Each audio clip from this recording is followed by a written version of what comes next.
اہتمام نہیں ہوگا، حجاب کا اہتمام نہیں ہوگا،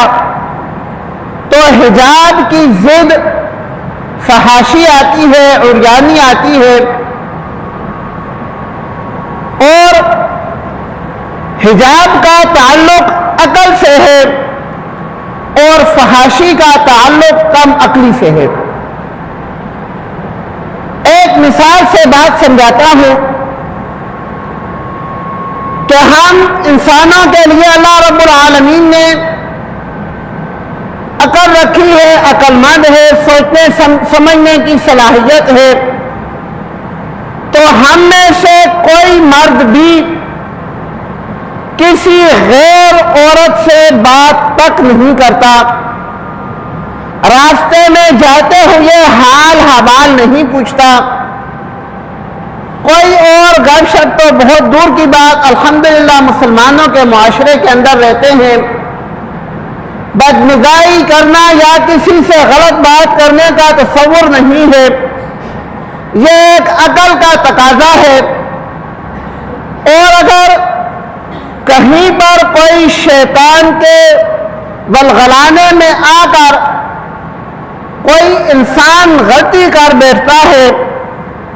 تو پورا معاشرہ اس کو ملامت کرتا ہے، اس کو غلط سمجھتا ہے، لیکن یہی اللہ رب العالمین کی کم عقل مخلوق حیوان جو ہیں یہ آزاد ہیں، جہاں مرضی گھومتے پھریں، جس کے ساتھ مرضی تعلقات بنائیں، جس کے ساتھ مرضی رہیں، ایک دن ایک کے ساتھ رہیں، دوسرے دن دوسرے کے ساتھ رہیں، کوئی ان کے اوپر پابندی نہیں ہے، کوئی ان کو برا بلا نہیں کہتا۔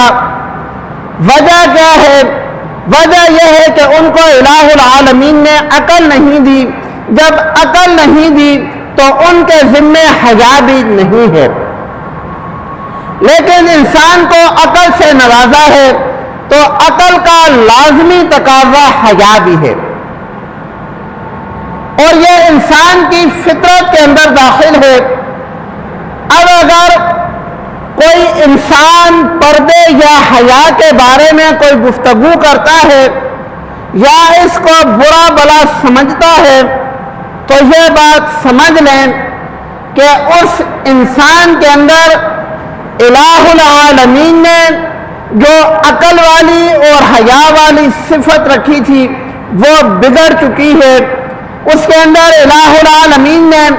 قدرتی طور پر جو حس رکھی تھی وہ حس اس کی بگڑ چکی ہے۔ جیسے ایک انسان جب تندرست ہوتا ہے، صحیح سالم ہوتا ہے، تو وہ کھانے میں ہر چیز کھا سکتا ہے، اس کا اس سے کچھ مسئلہ نہیں ہوتا، لیکن یہی انسان جب بیمار ہو جاتا ہے تو اس کو بعض چیزوں سے ڈاکٹر منع کر دیتے ہیں، اور بعض دفعہ ہم میں سے ہر انسان کے مشاہدے کی بات ہے،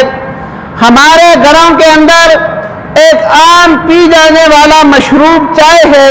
جب انسان صحت مند ہوتا ہے وہی چائے ہمیں لذیذ محسوس ہوتی ہے، لیکن